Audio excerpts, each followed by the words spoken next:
Hello, Year 12. Okay, so we're going to go straight into a starter, a little bit of a language analysis starter. So we've used the words recap and retrieval before, but really it's all about your ability to analyze language. So you're going to see on this slide and the next slide, the opening paragraphs of the two articles, the new articles that we're integrating into our work. So this is the opening paragraph of the article, Get Away with Accentism, I'm Proud to Speak Yorkshire. And it reads, hopefully, you haven't subjected yourself to Still Open All Hours, the mystifyingly popular sequel to the classic Ronnie Barker comedy series of the 70s and 80s. If you've endured a whole episode, then you'll know that the Yorkshire dialect is a key element of the show's humour. I watched David Jason's Doncaster-based japes with a stony face. Perhaps the charm of the series is lost on me because I'm bored out of my chuffing mind seeing Yorkshire working-class communities parodied for comic effect. Right, guys, I did say it's the opening paragraph. Now, I'm the one that spaced out each sentence because what I want you to do for your starter is I want you to focus on each sentence as a unit of meaning. And for each sentence, we've got 4 here. I want you to tell me the sentence function. Now, to help you do that, a little clue. Yep, for the sentence function, look at the punctuation and look at the initial word of the sentence. So look at the end stop punctuation and the initial word. That will help you determine whether we're looking at exclamatory, imperative, interrogative, or declarative. To upscale that, to move from sentence function to sentence type, within the sentence, can you identify verbs and conjunctions? What relationship are there between the verbs and conjunctions? And then I'd like you just to add at least 3 word class labels. So nouns, verbs, adjectives, adverbs, pronouns. So for each sentence, I want you to go through that process. But I also want you to do it for the second paragraph, for the second text. So this is a longer starter.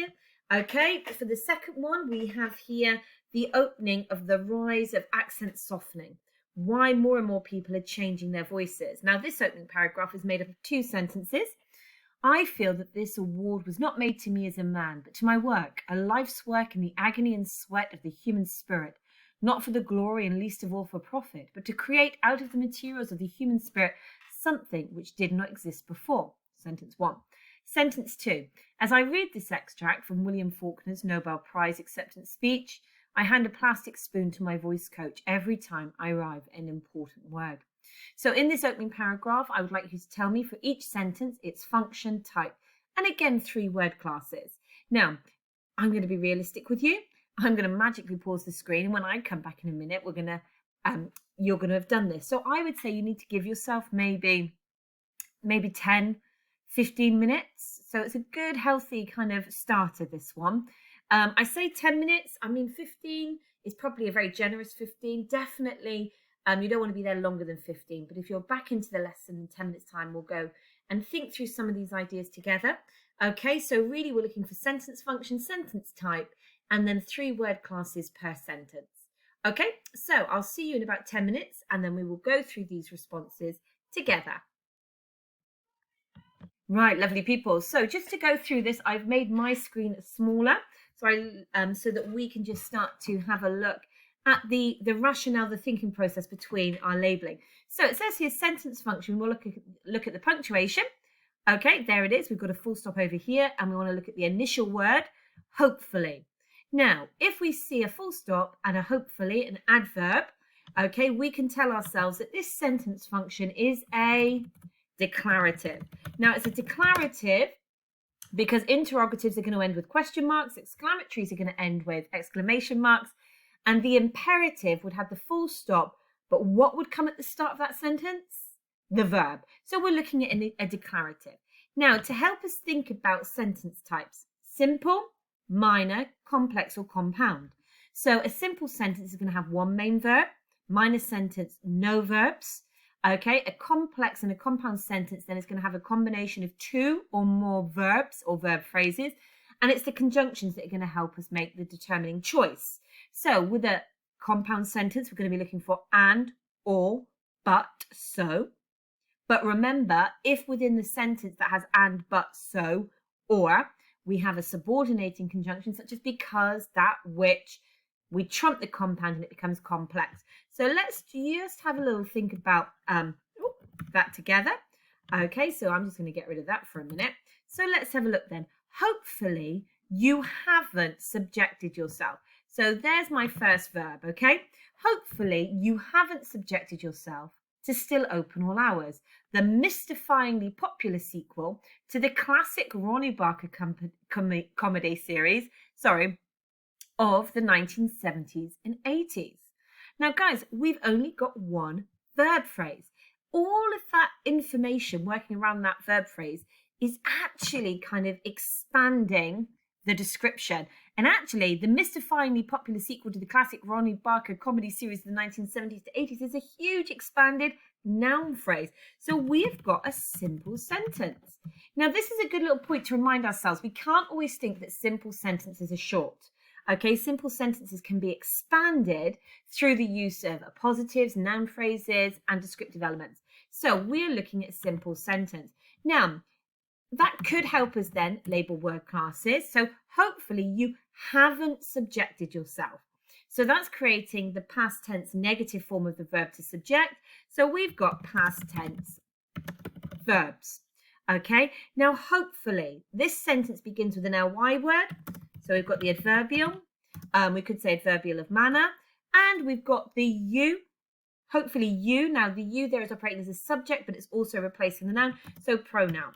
So we could pause there and think, brilliant, we've got 3 word classes, okay? But just looking at some of the others, Still Open All Hours. So we've got the title, so that's the proper noun, it's the title of the TV show. Now, you and yourself, okay? So yourself there, the reflective pronoun, the determiner, mystifyingly, so we can start to pattern match. It's got an ly ending, so it's an adverbial. Popular sequel, Ronnie Barker's got the capital letters, R and B, so that has to be proper nouns. Classic is working there as an adjective, so there are other things we can pick up on. But we've got an opening simple declarative sentence using the past tense verb, the adverbial hopefully, and the you to make a direct relationship, a direct connection to the reader. And what she's really saying in this sentence is, I hope you haven't wasted your time watching this TV show. Okay, so let's look at number 2. So we're going to go through that process, going to get quicker. So full stop and an if. Now, as soon as we see if, okay, that's going to help us do the next bit. So we have got the sentence function of declarative, okay, but an if means we have to be looking at a complex sentence. Now, a complex sentence has to go with the choice of, or the use of that subordinating connective, if. So as soon as you see an end sentence with if, you're 99% looking at a complex sentence. You'd have to be breaking some rules of grammar to use an if without it being complex. So just to double check though, so that's my subordinating connective, that's my way in. But look, there's another subordinating connective here. So one of the ways to speed up sentence analysis is to learn to look for those subordinating conjunctions, if and that. So if you have endured, so we've got a verb phrase there, a whole episode, then you'll know. Now that's will know hiding there. The Yorkshire dialect is a key element of the show's humour. So actually look at those. We've got a combination then of 3 verb phrases. Okay, so we're looking at complex sentences. If you have endured, you'll know is. So we've got these combination of verbs being used. Brilliant. We've got the subordinating conjunction if, the relative subordinating conjunction that. So we've got lots of proof that we're looking at a complex sentence. Brilliant. So let's see what other word classes we can pick up then. Now, if you, so we've got the repetition of the second person pronoun. If you have endured a whole episode. Now, if we look at this little phrase, a whole episode, episode is the noun. So we've got a common noun. Whole would be working there as a pre-modifier, an adjective. Then you'll know that the Yorkshire dialect is a key element of the show's humour. So we've got the use of the noun humour, key element. So again, we've got element as the abstract noun, key as the pre-modifier, the adjective, and importantly here in the middle, the Yorkshire dialect. Okay, Yorkshire capitalised. So we're looking at proper noun, dialect is noun. So we've got second person pronouns, we've got nouns, we've got pre-modifiers, that we can identify. Brilliant. And again, what's wrong with this TV show? Why doesn't she like it? Because a key element of the humour is the Yorkshire dialect. I'm just going to clarify why that's a problem for her in a minute. Okay, now, I watched David Jason's Doncaster-based Japes with a stony face. So, sentence function, ends in a full stop, begins with the subject I, declarative. Okay? Now, we shouldn't be surprised by this. We are looking at a piece of journalism. Okay, within journalism, it's primarily declarative sentence functions to inform, to give information, to entertain. Okay, so that shouldn't surprise us. So let's have a double check. I watched David Jason's Doncaster-based Japes with a stony face. So we have the watch, and then just double checking. I watched David Jason's Doncaster-based Japes with a stony face. So we're looking at a simple sentence. There is only one verb, one main clause within that sentence. I being the subject, what I do? I watch David Jason's Doncaster. So look at that noun phrases there. We can spot those with the capital D, capital J. So we've got proper nouns. We've got the pronoun I. So we've now got a first person pronoun. So we get this switch from the second person pronoun to the first person pronoun. Ooh, that was unexpected. We didn't want to do that, did we, guys? So we've got the first person pronoun. We have got the proper nouns to introduce the name, David Jason, that's the name of the actor, Doncaster-based Japes with a stony face. Now, this is where we begin to think there's certain word classes here that are worth looking at. Okay, now she used this word in the previous sentence, humour. Here, she uses a synonym for humour. Do you know what it is? It's quite an old-fashioned word for humour, so let's just clarify. Good. She uses the noun japes. Japes is a synonym for humour, for jokes. And she watches David Jason's Doncaster-based Japes with a stony face. Now, in the previous sentence, she says the Yorkshire dialect is a key element of the humour. Here she's saying Doncaster-based Japes, in other words, jokes that are taking the mick out of the local dialect, the Doncaster dialect. Does she find it funny? Does she find these jokes funny?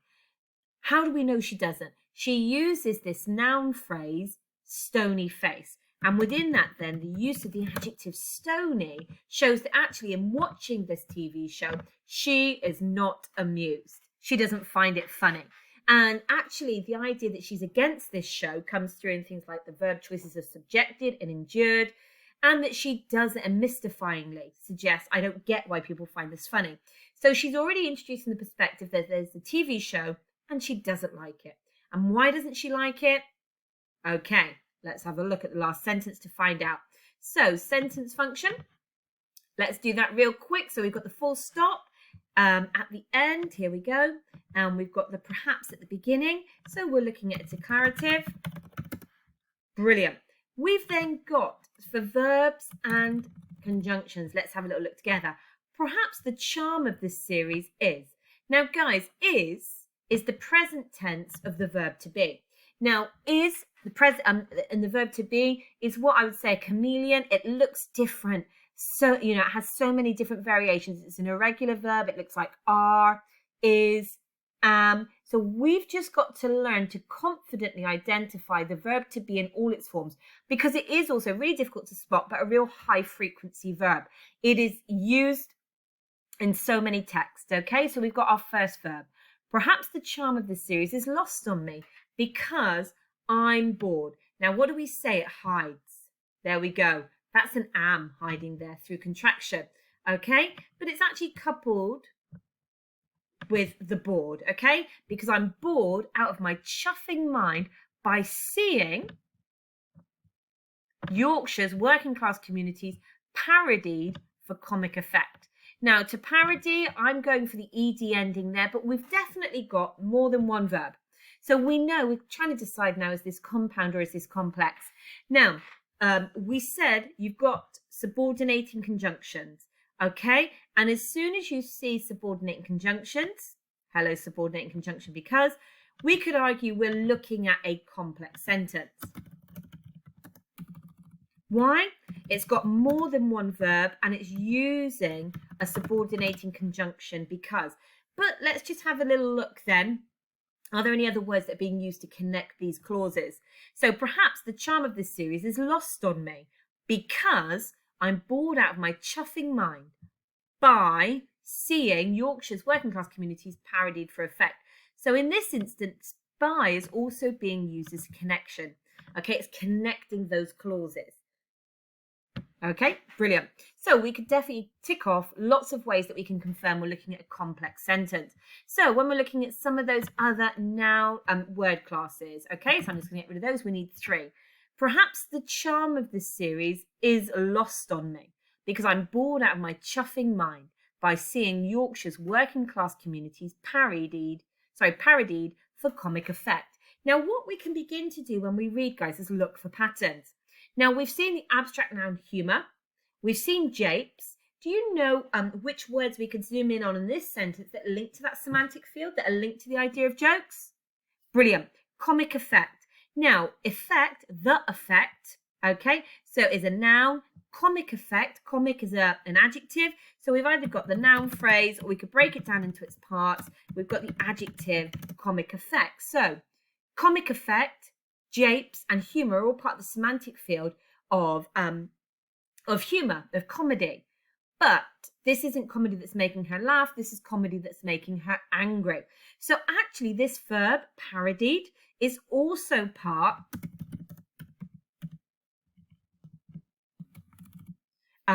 of that semantic field, all to do with comedy. Okay, and actually then we could go back to that first sentence and we've got the comedy series there as well. So sometimes when we begin to look at word classes, it can be a way to identify and track patterns and things that we want to focus in on. So again, the noun phrase, the expanded noun phrase, Yorkshire's working class communities. Now, this is reminding us of what we've seen in the other articles, yeah?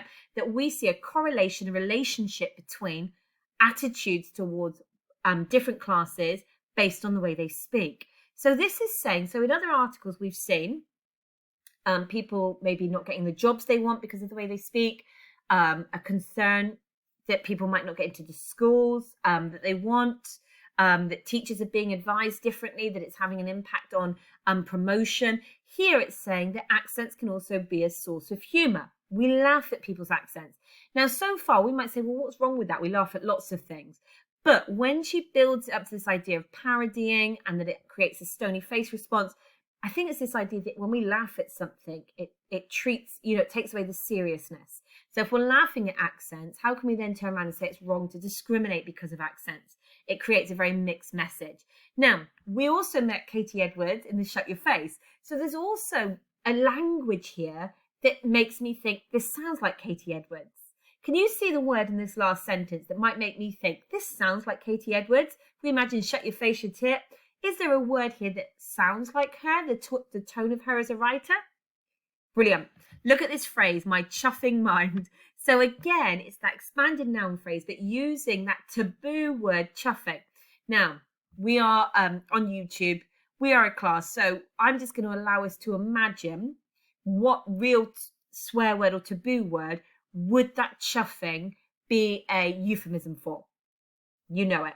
But actually, it reminds us that she uses this kind of colloquial language, this aggressive tone to suggest how she feels about things. So Katie Edwards, in the Shut Your Face Telegraph article and in this one, is still kind of quite vitriolic, quite passionate about defending her accent. And at the same time as defending her accent, going after people that mock it. So brilliant. So we are taking longer on this starter today, but I think it's really good to kind of remind ourselves of the process of labelling. Okay, now let's look at this one. So this was the second new article we've introduced from The Guardian. So both of these are Guardian articles, and The Guardian being a very respected kind of middle-class publication, being, if you like, a standard of journalism that hasn't been tainted too much by being exposed as scandalous or incredulous. It's quite a respected publication, middle-class broadsheet journalism at its best. So both of these articles kind of present an example of journalism that for us, thinking like journalists, we might want to emulate and work towards. Okay, so we've looked at the headline before, so we're just going to do the sentence type and we're repeating that process. As I'm going through, mark yourself as right. If you made a mistake, understand the reasoning. So real quick, I, and the full stop. So real easy, we can say declarative. Now down here we can do that one. We're going to do it slightly different. We're going to look at these in functions first. As, so that is a subordinate in conjunction. Oh, that's going to help us do the next bit real quick. And it ends in a full stop, but it's definitely not beginning with a command, a verb. So it cannot be an imperative. It cannot be an interrogative. It cannot be an exclamatory. So we in declarative territory. Now, guys, I love this. As soon as I see a sentence that begins with as, I know that this is going to be a complex sentence, because as is a subordinating conjunction. So this is how we train our minds to see sentences, to see the elements that enable us to quickly make a decision. As I read this extract, I hand a plastic spoon to my voice coach every time I arrive at an important word. So as is the subordinating conjunction.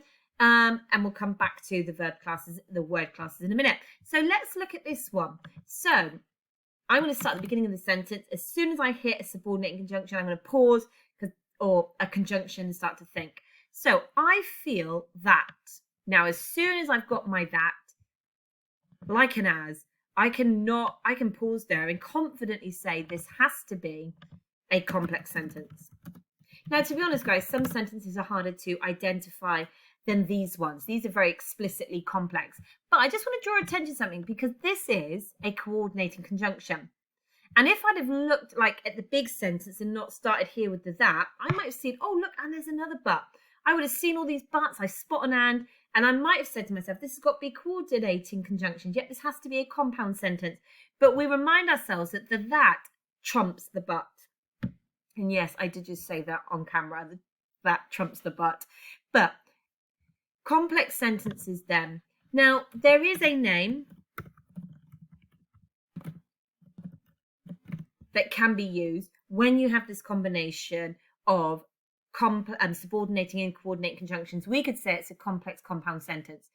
Historically, the exam have accepted complex is right, complex compound is right, but if you called it a compound sentence, it would be wrong. So it's better to call it complex, but complex compound is the kind of the new technical name that they've been using. Okay, so I feel that this award was not made to me as a man, but to my work, a life's work in the agony and sweat of the human spirit, not for glory and least of all for profit, but to create out of the materials of the human spirit something which did not exist before.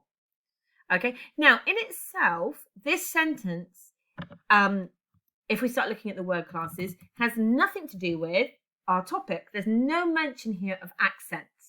There's no mention here of discrimination.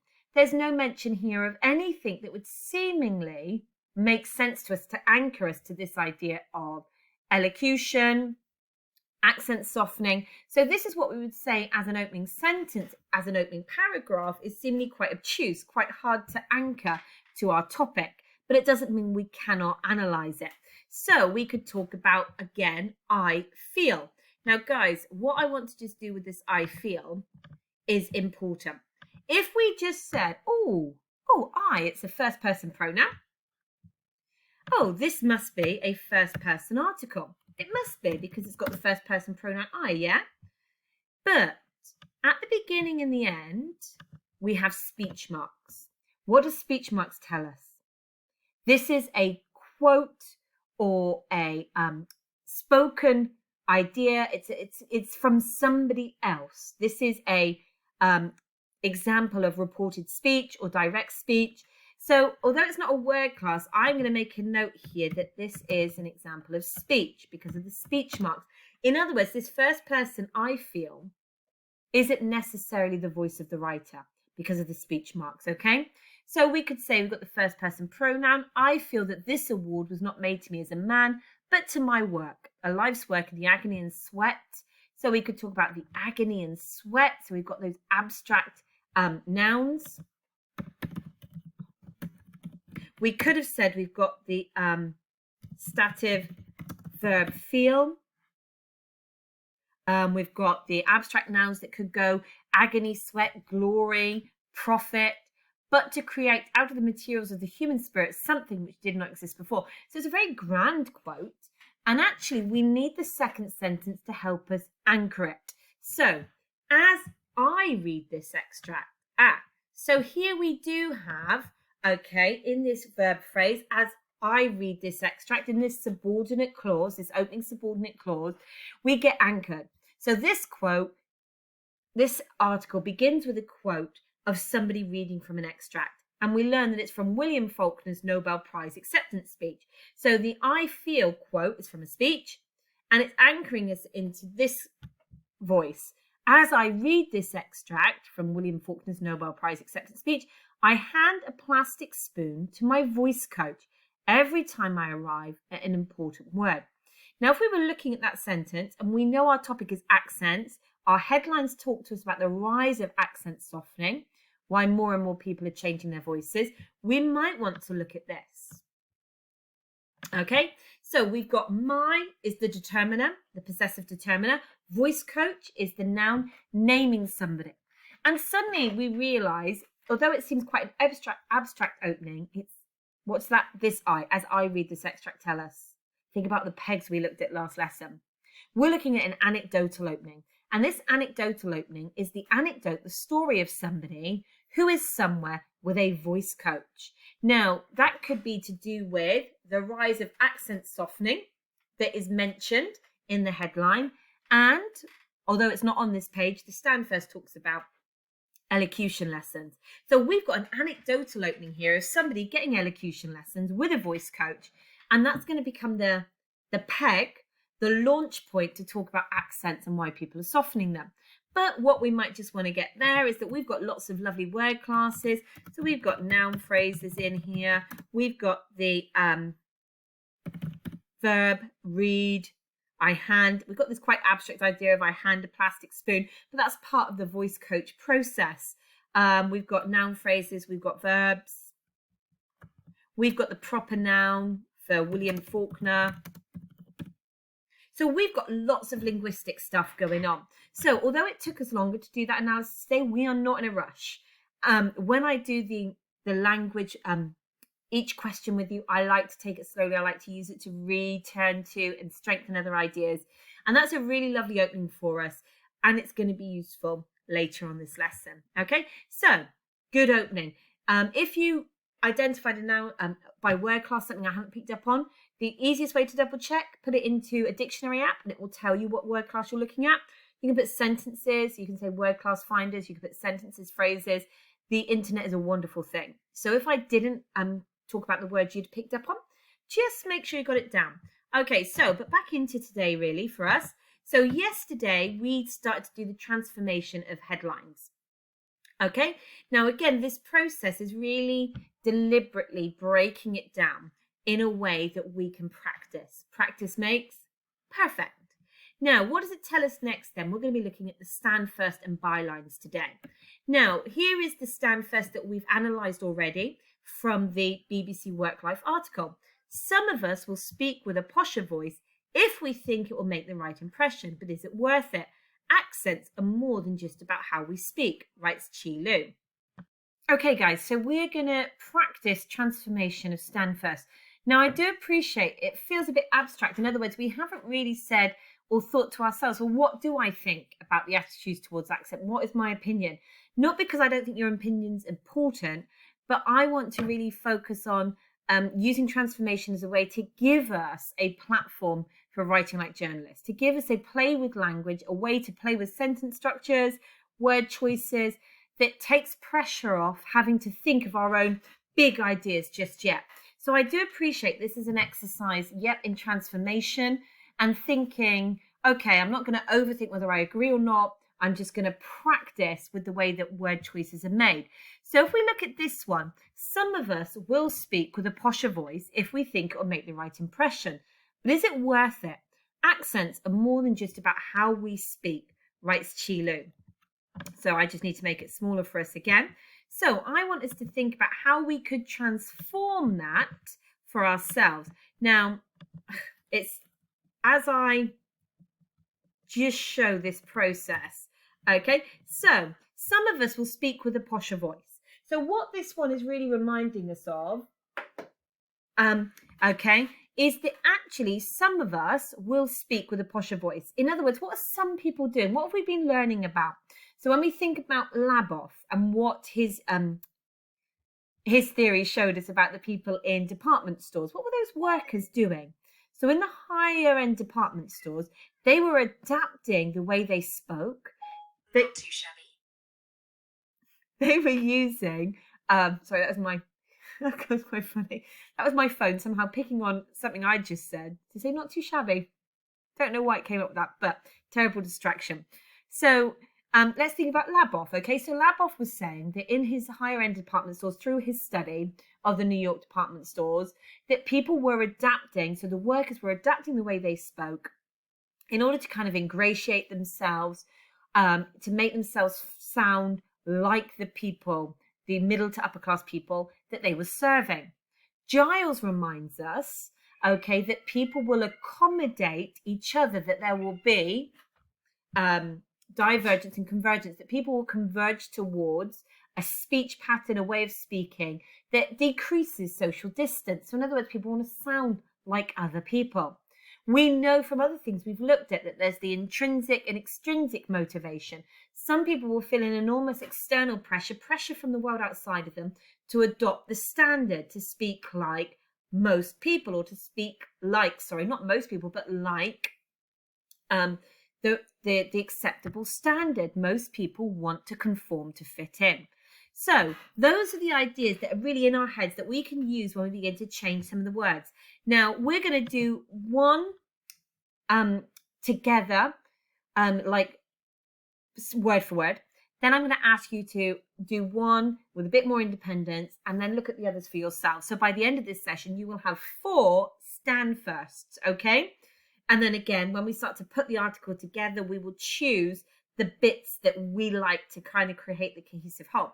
So some of us will speak with a posher voice. Now, we were just talking about Giles. So Giles talks about some of us will adapt the way we speak. Yep, downward and upward convergence. Some of us will change the way we speak in order to emulate the people that we find aspirational. We looked at Kate Middleton, didn't we? Kate Middleton changes the way she speaks, or has changed the way she speaks, to sound more like the royal family, so towards an RP. David Beckham, the Beckhams have done a similar thing. We see upward convergence, that they have changed the way they've spoken. So let's have a look then. Some of us will speak with a posher voice. So we can change it. We can say some of us will adapt the way we speak if, I'm just going to change the color. So can you just see that we're using our ideas just to start to personalize, transform this stand first. Now, we're using the structure of the sentence to take the pressure off us. Yeah, it alleviates the pressure of thinking about the whole thing. We're just thinking about our word choices, and that's really good when you're starting to be creative. So some of us will adapt the way we speak if, now, we think it will make the right impression. Now, that's actually what Laboff's girls were showing in those department stores. They were adapting the way they spoke in order to make a better impression. So what do we mean by impression then? In what did Giles say? It was about accommodation. It was about acceptance. So some of us will adapt the way we speak if, I don't know why I put the comma there, sorry guys, if we think it will help us be accepted.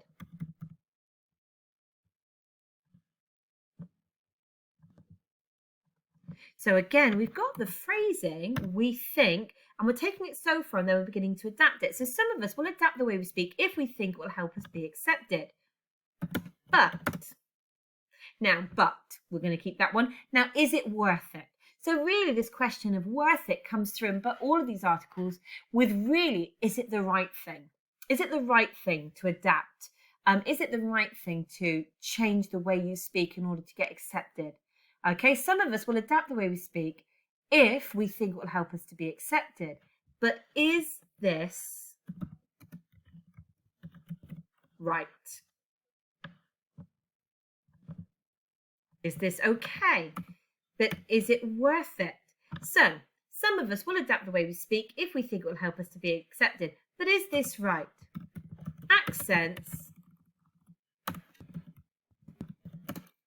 Now, it says here that accents are more than just about how we speak, which is really true. So what are accents then? So if we wanted to just start to change this to make it our own. So accents are, so it's more than just about how we speak. What are accents?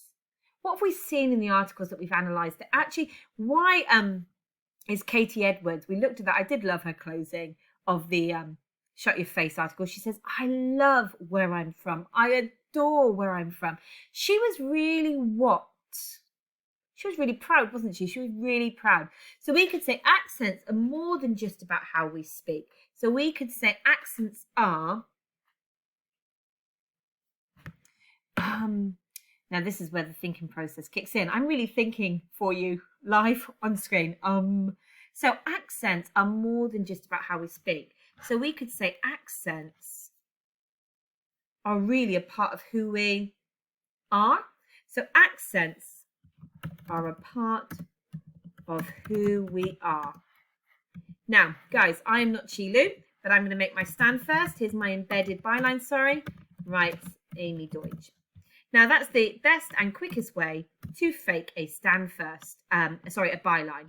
Writes Amy Deutsch. There are other creative ways. So, guys, that's stand first number 1. Now, if at any point that we start doing this process, when we look at the next one and you want to use your own words, that you would have your own autonomy, you would put it a particular way, go for it. Do mine, work with me on mine, but don't be afraid to have your own choices. Okay, guys, so this is our second stand first. Now, this is where we get to be creative because none of us are university lecturers and none of us are doctors or Katie Edwards. But it just is a way to kind of practice that foregrounding of your byline. So we could say, okay, I always like doing this one because then I don't really feel like I'm lying. Language expert Amy Deutsch has faced. Now, okay, prejudice. We know that prejudice is synonymous for discrimination when we're looking at this topic. So I'm just going to go for that then. Has faced discrimination for her regional Plymouthien accent. Now, because I was just speeding up there, you can see I've made a few technical errors. So I'm going to just change that. So you can see that creativity in the journalistic task is about taking on someone as a persona, creating more of a persona, a slightly bigger persona than me being a secondary school teacher and you guys being students. So language expert Amy Deutsch has faced discrimination for her regional Plymouthien accent. So for you guys, you could choose your own noun phrase, language expert, language enthusiast, yep. Then your name has faced discrimination for her regional Plymouthien accent. Okay, so much so that she's conducted research into it. Here she explains why the problem is so much worse in academic circles. Now, this is where we're going to just think about vocabulary substitutions. So we're going to say with the so much so that she's. Now, I'm thinking of Matthew, I'm thinking of Harry, I'm thinking of James, Josh, you are not she's. So you might need to be so much so that he's. Okay, now we could change conducted research. Okay, what does it mean to conduct research? Investigates. Okay, so much so that she's investigated it. She's investigated it. Keep it nice and simple. Okay, here she explains why. Come on, let's think of a synonym for problem. Okay, why the issue? Why the issue is so much worse in... Now, I'm not running in academic circles, but I am education, so are you, in educational circles. Now, actually, why isn't that such a big stretch? Because we know which profession were being told to change their accents if they wanted to get a job. Teachers. So actually that would lend itself when we build our article to make reference to teachers. So this one we accept is much more of like a persona based stand first. Language expert Amy Deutsch has faced discrimination for a regional Plymouthien accent, so much so that she's investigated it. Here she explains why the issue is so much worse in educational circles. Now, with the last two, okay, I want you to do those without my help. So I'm officially going to bring this lesson to an end. I'm going to say just in the last bit of the lesson, have a go at transforming those two stand firsts into your own words, into your own, so making some substitutions, making them sound a bit more like you. Now we could say this one, bit easier, okay? Despite attempts to stamp it out at school and in the workplace, my dialect is alive, kicking and bloody gorgeous. So we could say, despite attempts to eradicate it, despite attempts to erase it at school and in the workplace, my dialect is thriving, dynamic, and blooming lovely. So you can see that we're looking at substitution, but it gives you the confidence to practice creative sentence structures and ideas. So you do the last two ones, the last two stand first by yourself, and then when we're together next time, we're going to look at the opening paragraphs. Okay, guys, thank you. Bye.